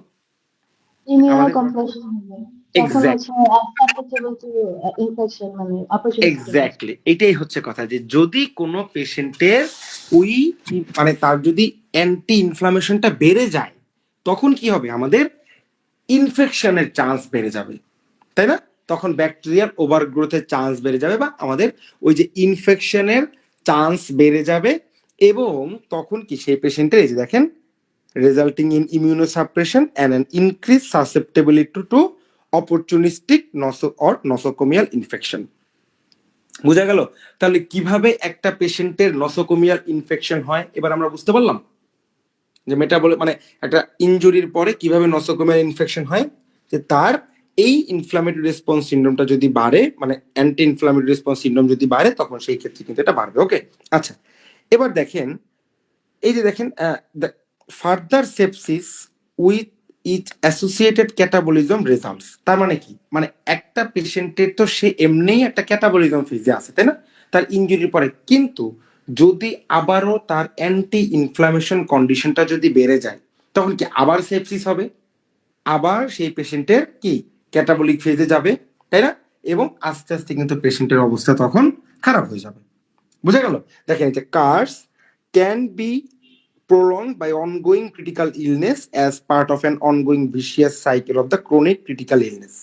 ওকে, আচ্ছা, এই সেই জিনিসটা কিরকম? যেমন ইনফ্লামেশন, ইমিউনোসাপ্রেশন অ্যান্ড ক্যাটাবলিজম। ক্লিয়ার? এই জিনিস, এই তিনটা জিনিস এখানে আমরা আচ্ছা, এবার দেখেন এখানে বলা হয়েছে এই জিনিসগুলোকে আলটিমেটলি আমাদের কিন্তু মানে মেনটেন করতে হবে, ইনফ্লামেশনটাকে এবং অ্যান্টি ইনফ্লামেশনটাকে, এই দুইটা ইভেন্ট যদি আমরা মেনটেন না করতে পারি তখনই কিন্তু আলটিমেটলি মানে একটা হ্যাজার্ডাস সিচুয়েশন হবে আর কি। ওকে, আচ্ছা, এই যে দেখেন each circumstances can cause harm and rapid restoration of homeostasis and preventing secondary inflammation or sepsis are key therapeutic principle। বোঝা গেল তাহলে জিনিসটা? আচ্ছা, এবার দেখেন the metabolic response two surgery and injury কি ক্যারেক্টারিস্টিক্স, অনেকগুলি স্টার দিই এখানে। হ্যাঁ, ওকে, খুবই খুবই খুবই ইম্পর্টেন্ট এই জিনিসগুলো। হ্যাঁ, এখানে কিন্তু আমাদের যেটা একটু আগে আমরা বলে আসলাম এখানে এই জিনিসটাই বলা হয়েছে। ওকে, আচ্ছা, এরপরে দেখেন metabolic changes after surgery and trauma. এখানকার প্রত্যেকটা এই যে যা দেখতেছেন যে কালো দাগ, এই কথাটুকু এই এটার কালো দাগটা যা যা দেখতে পাচ্ছেন লেখাটা ক্যাটাবলিক ফেজ বিগিনস, এই প্যারার প্রত্যেকটা জিনিস ইনফিনিটি স্টার। ওকে, এবং কথা হচ্ছে যে না এখানে যে কথাগুলি আছে এই যে metabolic changes after surgery or trauma, সেটাই আলটিমেটলি এতক্ষণ আমরা যেই গান গেয়ে আসছি এইখানে সেটাই লেখা আছে। দেখেন যে catabolic phase begins at the time of injury and last for approximately 24 to 48 hours. এবং এর তখন কি হয় ওই যে দেখেন হাইপোভলিমিয়া, ডিক্রিজ বেজাল metabolic rate, reduce cardiac output, hypothermia, lactic acidosis. এবং তখন কি কিছু হরমোন আসবে, তাই না? এই যে দেখেন ক্যাটাবলিক ফেজে ক্যাটাকোলামাইন, কর্টিসল, অ্যালডোস্টেরন। বুঝা গেল? এবং আলটিমেটলি নিউরোএন্ডোক্রাইন রেসপন্স তখন তৈরি হবে। এর ফলে এরপরে আলটিমেটলি কি হবে, যখন হাইপার মেটাবলিক ফেজে চলে আসবে তখন কি পেশেন্টের সার্স কন্ডিশনে পেশেন্ট চলে যাবে। ওকে, এই জিনিসটা এখানে বলা হয়েছে। এবং দেখেন এরপরে এই যে লস অর ড্যামেজটা আমরা যে রিপেয়ার করব তখন কি হবে, characterized by tissue edema, increased basal metabolic rate, increased cardiac output, raised body temperature, leukocytosis, increased oxygen consumption and increased gluconeogenesis, যেটা একটু আগে এই জিনিসগুলো আমরা বলে আসছি। ওকে, আচ্ছা, এবং এখানে আলটিমেটলি এই জিনিসটাই আছে যে আমাদের যেই সাইটোকাইনগুলি আসবে, কেমোকাইনগুলি আসবে এবং আলটিমেটলি যে চেঞ্জগুলি হবে। ওকে, আচ্ছা, purpose of neuroendocrine changes following surgery trauma. দেখেন মানে এখানে বলা হয়েছে যে এই যে নিউরোএন্ডোক্রাইন সিস্টেমটা যে কাজ করতেছে, কাজ করে কি হচ্ছে আলটিমেটলি দেখেন, provide essential substrate for survival for tissue breakdown, postpone anabolism and optimise host defence. Okay, these changes may be helpful in short term but may be harmful in the long term, especially to the severely injured or critically ill patient। বুঝা গেল? মানে কি কোনো ভালোই মানে long time মানে খুব বেশি ভালো আবার ভালো নয়, বলে না এই জিনিসটাই। ওকে, আচ্ছা, এইবার দেখেন managing the catabolic stress response, আমরা কিভাবে ওই টাইমে এই জিনিসটাকে মেনটেন করব। দেখেন সেটা হচ্ছে যে যেটা বললাম যে আলটিমেটলি আমাদের বডি ইনিশিয়াল ট্রমা সিচুয়েশনে মেইন কাজ হচ্ছে ভাইটাল অর্গানগুলোকে সাপোর্ট দেওয়া, তাই না?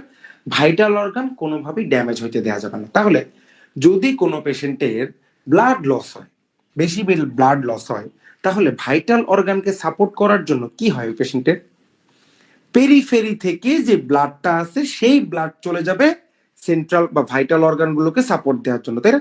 এই জন্য ধরেন এই স্কিন থেকে যখন ব্লাডটা চলে যাবে আমাদের ভাইটাল অর্গানে বা সেন্ট্রাল অর্গানে, তখনই কিন্তু কি স্কিনের টেম্পারেচার বা আমাদের হাইপোথার্মিয়া ডেভেলপ করে, তাই না?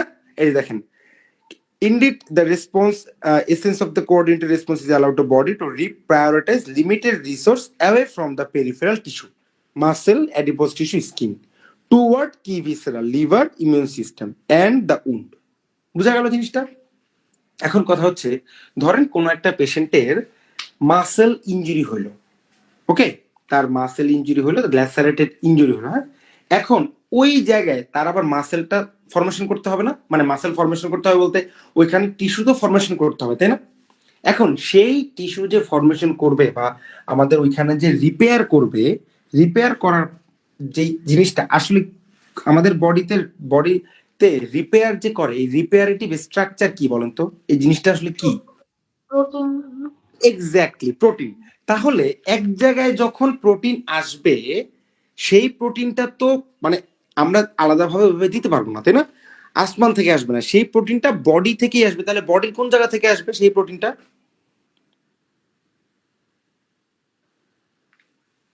বলেন তো? আমাদের বডিতে প্রোটিন সবচেয়ে বেশি থাকে কোথায়? মাসেল।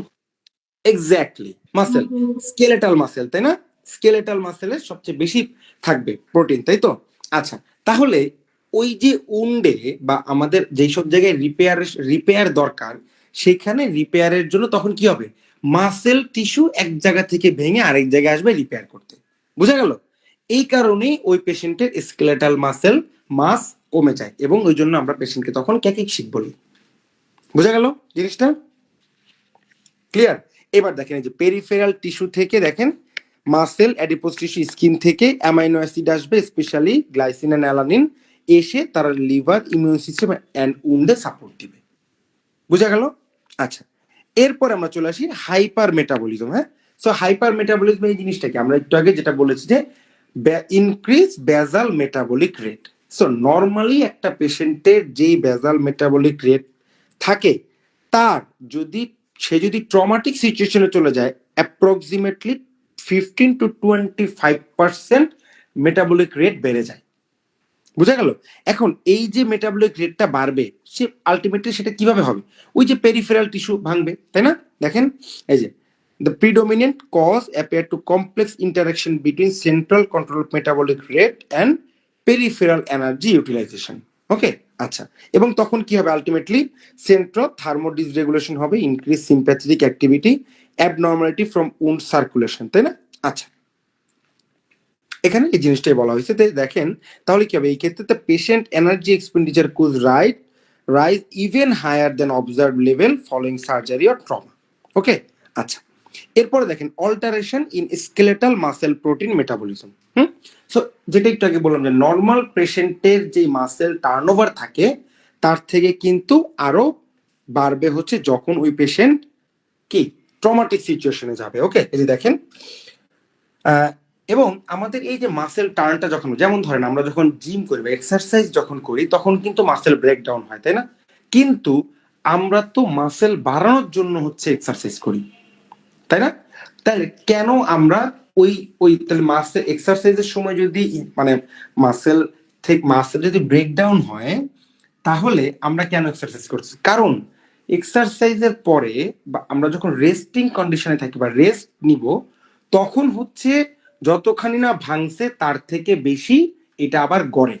ওকে, মানে মাসেলটা আবার ফর্মেশন হয়, মানে মাসেল টিস্যুটা আবার হচ্ছে মানে ওইখানে যে আমাদের অ্যামাইনো অ্যাসিড বা কিছু, ওগুলি তখন আবার অ্যাকুমুলেশন হবে। ওকে, এটা হচ্ছে টার্নওভার বলতেছি আমরা। দেখেন এই যে paradoxically during exercise skeletal muscle protein synthesis is depressed but it increases again during rest and feeding. বুঝা গেল? আচ্ছা, তো দেখেন এই যে ক্যাটাবলিক ফেজে কি হবে? Muscle wasting occur as a result of increased muscle protein degradation coupled with a decreased in muscle protein synthesis. বুঝা গেল? এই জন্য কিন্তু তখন পেশেন্ট ক্যাটাবলিক ফেজে যাবে। এখন কথা হচ্ছে এই যে একটা পেশেন্টের মাসেল ব্রেকডাউন হচ্ছে, আমরা কিভাবে বুঝবো বলেন তো?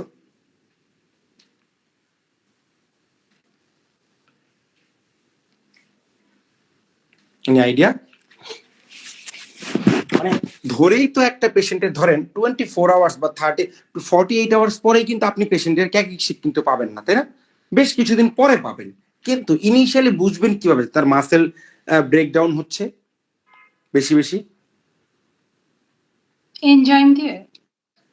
না, সেটা হচ্ছে যে মাসেল ব্রেকডাউন হয়ে আলটিমেটলি কি হয় বলেন তো? আমাদের যে অ্যামাইনো অ্যাসিড বা প্রোটিন ভেঙে বডিতে কি তৈরি হয় যখন মানে মেটাবলিজম হয়? মেটাবলিজম হয়ে আমাদের যেই ইন প্রোডাক্টগুলি তৈরি হয়, সেই জিনিসগুলো কি আসলে বলেন তো? বা প্রোটিনের যেটা বলি যে স্ট্রাকচারাল যেই একটা ইউনিট থাকে অ্যামাইনো অ্যাসিড, তাই না? অ্যামাইনো অ্যাসিডে কি কি থাকে বলেন তো? বা একটা অ্যামাইনো মূলক যদি আমরা বলি, হ্যাঁ, ওখানে কি NH2, তাই না? তাই তো, মানে কি নাইট্রোজেন থাকে ওইখানে। তাহলে যখন বেশি বেশি মাসেল ডিস্ট্রাকশন হবে, তখন কি হবে? বা অ্যামাইনো অ্যাসিড যখন ডিস্ট্রাকশন হবে, আলটিমেটলি নাইট্রোজেন রিলিজ হবে, এবং তখন আমরা বলি না যে নাইট্রোজেনাস সাবস্টেন্স, আমাদের বডির যে টক্সিক মেটাবোলাইট থাকে প্রোটিন ব্রেকডাউনের পরে, নাইট্রোজেনাস সাবস্টেন্স গুলা রিলিজ হয়, তাই তো? এবং তখন আমরা বলি সেটা হচ্ছে দেখেন under extreme condition of catabolism, urinary nitrogen losses can reach 14 to 20 gram per day. তাহলে দেখেন এই যে 14 to 20 গ্রাম পার ডে কোন একটা পেশেন্টের যদি লস হয়, সেই পেশেন্টের ইউরিনারি লস হচ্ছে 14 to 20 gram per day nitrogen, কিন্তু দেখেন তার মাসেল লস হয়ে যাবে 500 গ্রাম। চিন্তা করেন, হাফ কেজি তার পার ডে লস হবে। তাহলে বুঝেন, এখন কথা হচ্ছে এই যে তার লস হচ্ছে, আমরা কিভাবে এটা কমব্যাট করতে পারি বলেন তো? ফ্যাটিক, উইকনেস, হ্যাঁ হ্যাঁ, ফ্যাটিক।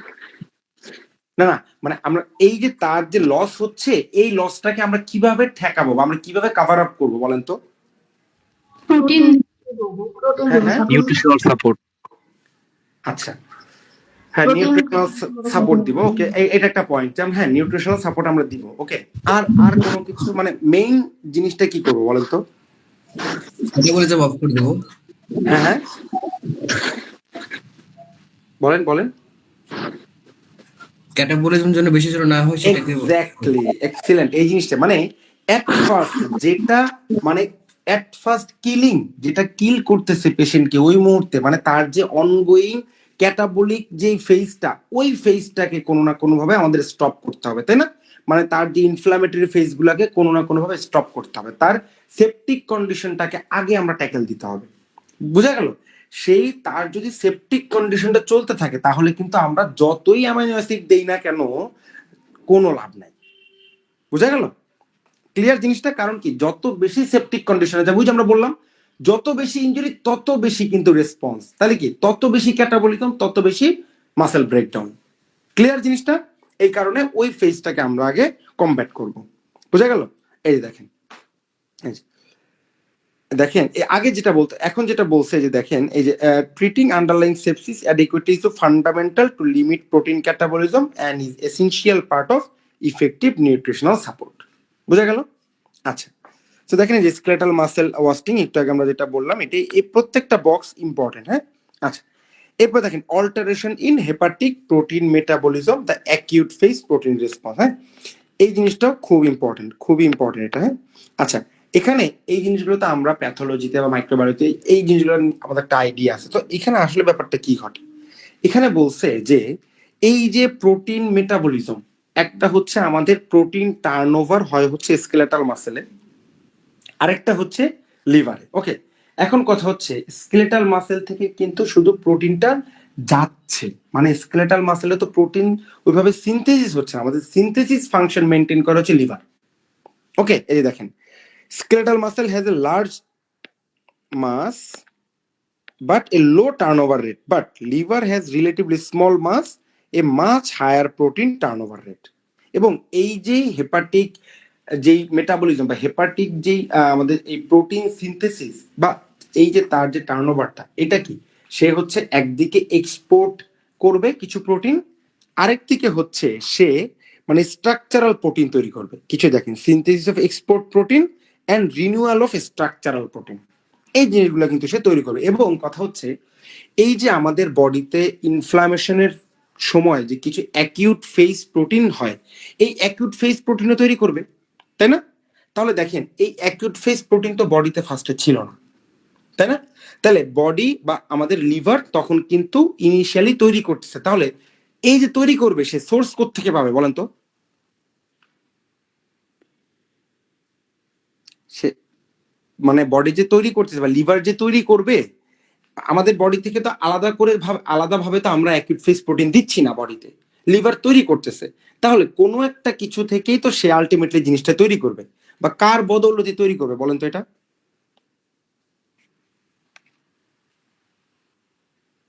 মাসেল ব্রেকডাউন হয়ে মাসেল ব্রেকডাউন, এবং এর সাথে সাথে ওই যে হেপাটিক যে আদার যে প্রোটিনগুলা, যে স্ট্রাকচারাল প্রোটিনগুলা বা এক্সপোর্ট করবে যে প্রোটিনগুলা, সেই প্রোটিনগুলো তখন সে কম তৈরি করবে। মানে কি, তার সেখানে সে স্টপ করে আলটিমেটলি সে অ্যাকিউট ফেজ প্রোটিনগুলা বেশি তৈরি করবে। এখন বেশি তৈরি করলে আলটিমেটলি কি হবে, ওই অ্যাকিউট ফেজ প্রোটিনের একটা রেসপন্স হিসেবে তো আমরা বডিতে ইনফ্লামেশনের ক্ষেত্রে রেসপন্স পাচ্ছি, কিন্তু যেখানে আমাদের বডির একটু প্রোটিন, আমাদের তখন প্রোটিন দরকার, সেই প্রোটিনটা আমরা তখন পাচ্ছি না, এবং ওই জন্যই তখন পেশেন্ট ক্যাটাবলিক ফেজে যায়। বোঝা গেল জিনিসটা? এবং এই যে অ্যাকিউট ফেজ প্রোটিন, এই অ্যাকিউট ফেজ প্রোটিন তো তখন কি সেই সাথে সাথে কি ওই যে আমাদের যে সাইটোকাইন গুলি আসবে সেগুলো তখন একটা রেসপন্সিবল ফ্যাক্টর হিসেবে কাজ করে। বুঝা গেল? আচ্ছা, এখানে এই কথাটাই বলা হয়েছে যে হেপাটিক অ্যাকিউট ফেজ প্রোটিন, এবং এর মধ্যে একটা আছে পজিটিভ রিঅ্যাক্টেন্ট, একটা নেগেটিভ।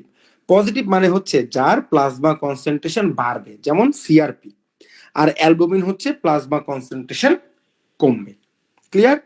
আচ্ছা, এরপরে দেখেন changes in body composition following injury, মানে হচ্ছে এই যে একটা ইনজুরির ফলে আমাদের বডির এই যে কম্পোনেন্টগুলো, যেমন দেখেন fat, protein, intracellular water, extracellular water and mineral, এখানে কিন্তু আলটিমেটলি ফ্যাট এবং প্রোটিন ব্রেকডাউন বেশি হয়। এই জিনিসটা এখানে বলা হয়েছে। ওকে, যে changes in the body composition and following injury. আচ্ছা, এই দেখেন protein turnover in the whole body is order of the 150 to 200 gram per day. A normal human ingests about 70 to 100 gram protein per day, which is metabolized and excreted in urine as ammonia and urea, which is approximately 14 gram nitrogen per day. কিন্তু দেখেন during total starvation urinary loss of nitrogen is rapidly attenuated by series of adaptive change এবং loss of body weight follows similar course.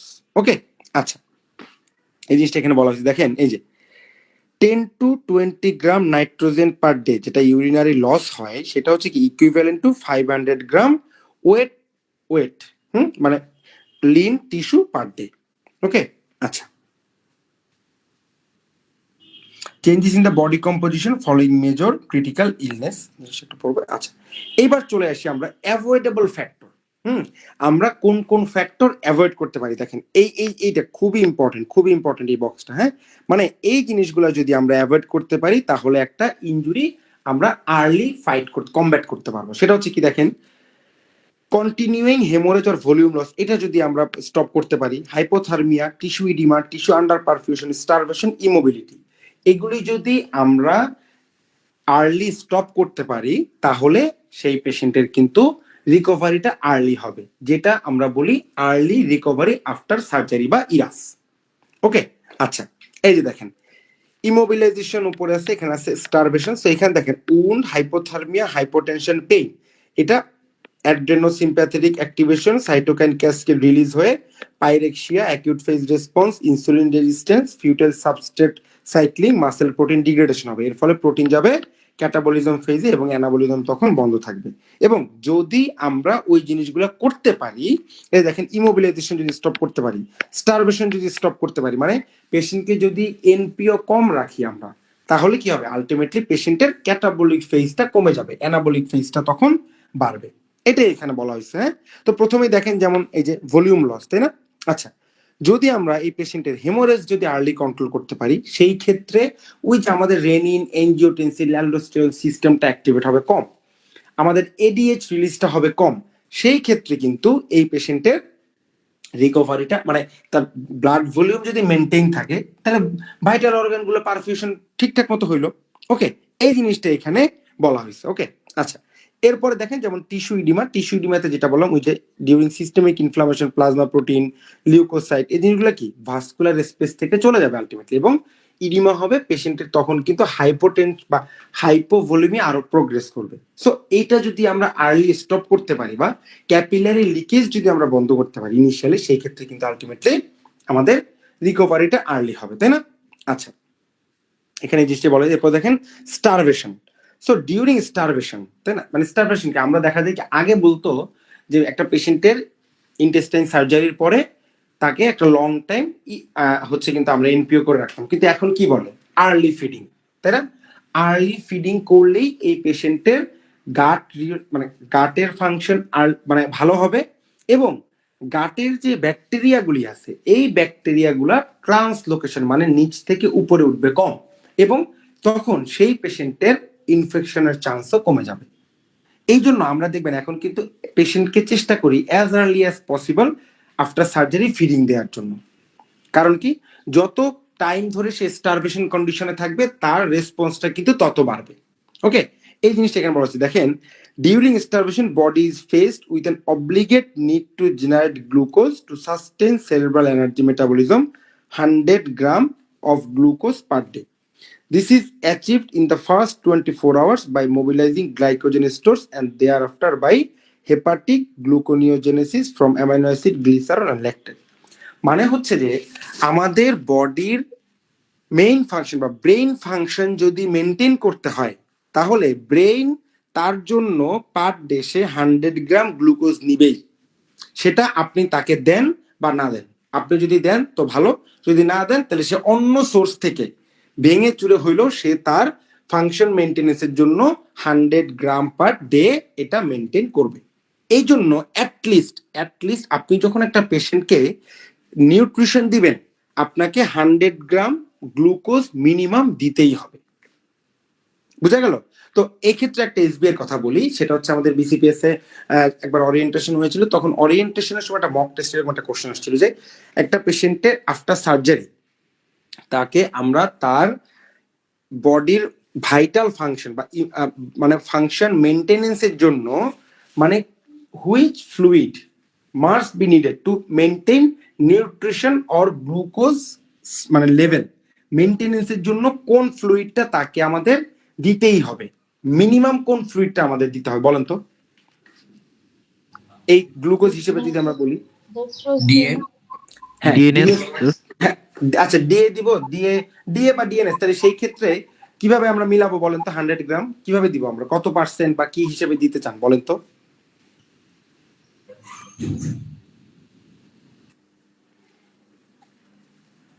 মানে এই ক্ষেত্রে কথা হচ্ছে যে আমাদের কতটুকু ফ্লুইডে 100 গ্রাম গ্লুকোজ থাকবে বলেন তো?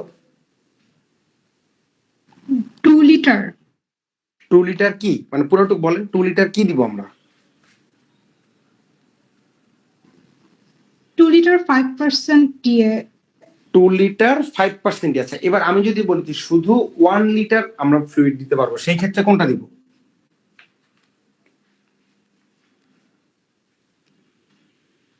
10% গ্লুকোজ, তাই না? হ্যাঁ 10% দিয়ে 10% দিয়ে, ওকে এই জিনিসটাই। সো ওইখানে অপশনে ওইটাই ছিল যে 10% দিয়েছিল, আরো ছিল ডিএনএস হার্টস সবকিছুই ছিল, কিন্তু 10% দিয়ে আপনাকে দিতে হবে, তাই না কি, টু মেনটেন এই যে 100 গ্রাম গ্লুকোজ সাপোর্ট দেওয়ার জন্য। বোঝা গেল? তাহলে দেখেন ডিরেক্টলি কিন্তু আমাদেরকে কোশ্চেনটা ওইভাবে আসে নাই, কিন্তু এই যে এই লাইনটুকুর উপর ভিত্তি করেই কিন্তু একটা এসবিএ করছে, এবং তখন এই নলেজটা যদি আপনার মাথায় না থাকে তখন কিন্তু আপনি ওই এসবিএটা প্রসেস করতে পারবেন না। বুঝা গেল? আচ্ছা, এরপর আছে দেখেন ইমোবিলিটি হচ্ছে যেটা বললাম যে যত তাড়াতাড়ি আমরা পেশেন্টকে মোবাইল করতে পারবো তখন তার এই রেসপন্সটা ক্যাটাবলিক ফেজটা বা তার রিকভারিটা আর্লি হবে, এই জিনিসটা এখানে বলা হয়েছে। এবং এখানেই হচ্ছে যে দেখেন এনহ্যান্সড রিকভারি আফটার সার্জারি। এর মধ্যেই দেখেন এই যে এই ক্ষেত্রে কি আমরা যেমন এই পেশেন্টের যদি আমরা হচ্ছে তার যেমন এই যে এপিডুরাল যদি দিই, এই ক্ষেত্রে কি হবে, তার পেইন সেন্সিটিভিটি মানে পেইন সেন্সেশন কম হবে, এর ফলে তার রিকভারি কিন্তু আর্লি হবে। কারণ পেইন যখন হবে তখন সেই পেশেন্টের ওই যে রেসপন্স টু ইনজুরি সেই জিনিসগুলো বেড়ে যাবে, তাই না? সো এখানে এই জিনিসটাই আলটিমেটলি বলা হয়েছে যে ইরাস প্রোটোকলে কি আছে। এবং দেখেন এখানে আমরা কি করি, ইরাস প্রোটোকলে মিনিমাল অ্যাক্সেস টেকনিক, একটা ল্যাপারোটমি করতে একটা পেশেন্টের যেই মানে স্ট্রেস তার থেকে একটা ল্যাপারোস্কোপি কিন্তু মাচ লেস, তাই না? আচ্ছা, blockage of afferent painful stimuli, minimal periods of starvation and early mobilization. Okay, so এইটাই ছিল মোটামুটি পুরো চ্যাপ্টারের ডিসকাশন। এবার বলেন কেমন লাগলো ক্লাস, বা আমরা বুঝে কতটুকু বুঝছি, বা কারো কোনো কোশ্চেন আছে কিনা বলেন, এনিওয়ান?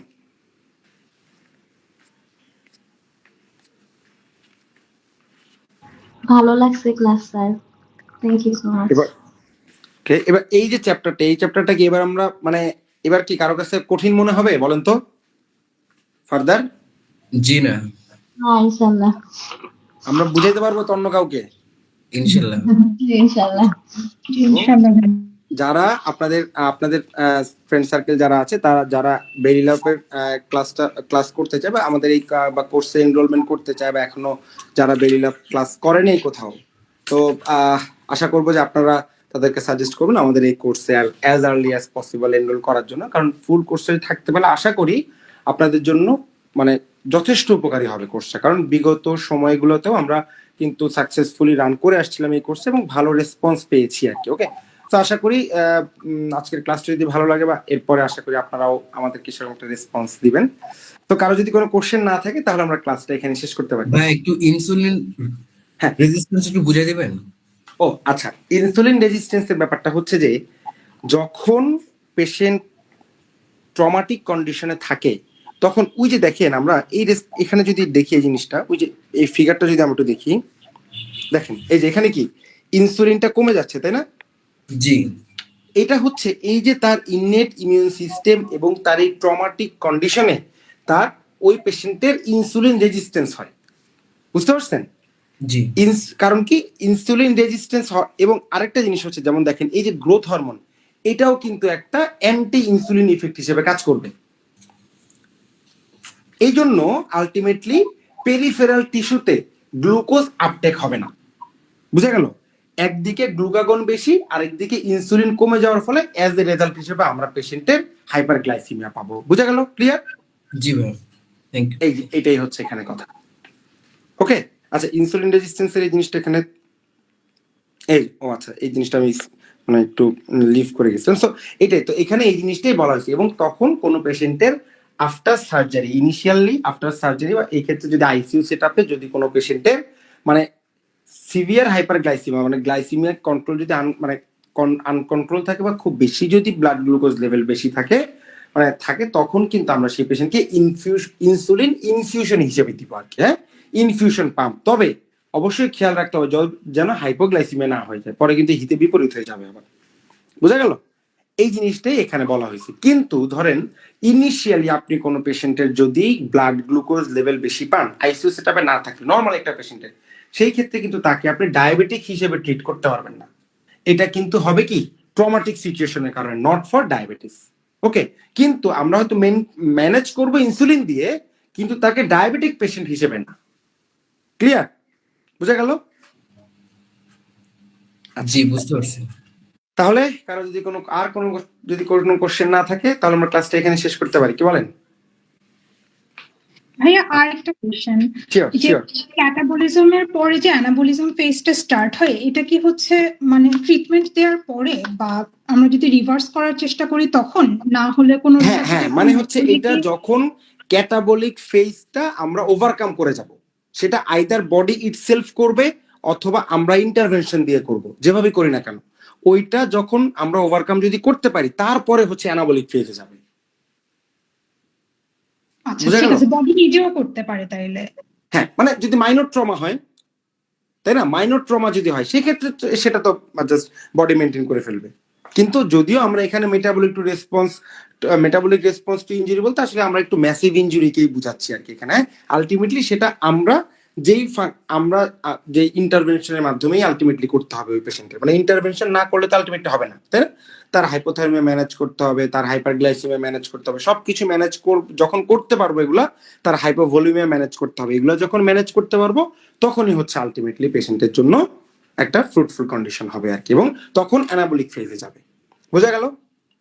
জি ভাইয়া, থ্যাংক ইউ। Okay, welcome. আচ্ছা, আর কারো কোনো কোশ্চেন? এনিওয়ান? জি ভাইয়া, স্টারভেশনে যে ছিল লাস্টের দিকে, হ্যাঁ, এখানে মানে সাপোজ একটা সার্জারি হইলো, মেজর বা হ্যাঁ। মাইনর, ওইটাতে কতদিন পরে আমরা খাবার স্টার্ট করে? আচ্ছা, এখানে যেটা বলছে যে মানে কতদিন পরে, সেই ক্ষেত্রে এটা যখন আমরা বিভিন্ন ক্ষেত্রে যেমন জিআই সার্জারির বিভিন্ন মানে সার্জারি সিচুয়েশনে আমরা হচ্ছে মানে এইটা শুরু করবো, এটা যে এইখানে স্ট্রিক্টলি কোনো গাইডলাইন দেওয়া আছে তা না। তবে এইখানে যেটা বলা হয়েছে সেটা মানে এই স্টারভেশনের ক্ষেত্রে বলা হয়েছে যে আমরা কতক্ষণ পেশেন্টকে এনপিও রাখতে পারি বিফোর সার্জারি। যেমন আগে বলা হয়তো কি ওভারনাইট ফাস্টিং রাখতে, কিন্তু এখন কি বলে যে solid food 6 hours, liquid food 2 hours, তাই না? মানে 2 ঘন্টা আগে, সার্জারির 2 ঘন্টা আগে আমরা পেশেন্টকে যদি ক্লিয়ার ফ্লুইড দেই কন্টেইনিং কার্বোহাইড্রেট বা কন্টেইনিং সুগার যদি আমরা দেই, তাহলে সেটা মানে একসেপ্টেবল। ওকে, এই জিনিসটাই কিন্তু এখানে বলা হয়েছে। কিন্তু কতদিন পরে আমরা শুরু করবো সেই ক্ষেত্রে কি, সেটা হচ্ছে বিভিন্ন সার্জারি ডিপেন্ড করবে আর কি। তখন বুঝতে পারছেন যে আপনি কোন সার্জারি করতেছেন। ওকে, ঠিক আছে, থ্যাংক ইউ। ওয়েলকাম। এই যে এখানে এই জিনিসটাই বলা হয়েছে। হ্যাঁ,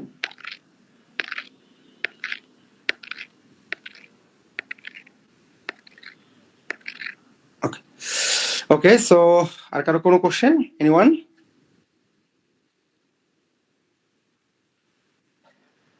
আচ্ছা, তাহলে যদি কারো কোনো কোশ্চেন না থাকে তাহলে আমরা ক্লাসটা এখানেই শেষ করছি।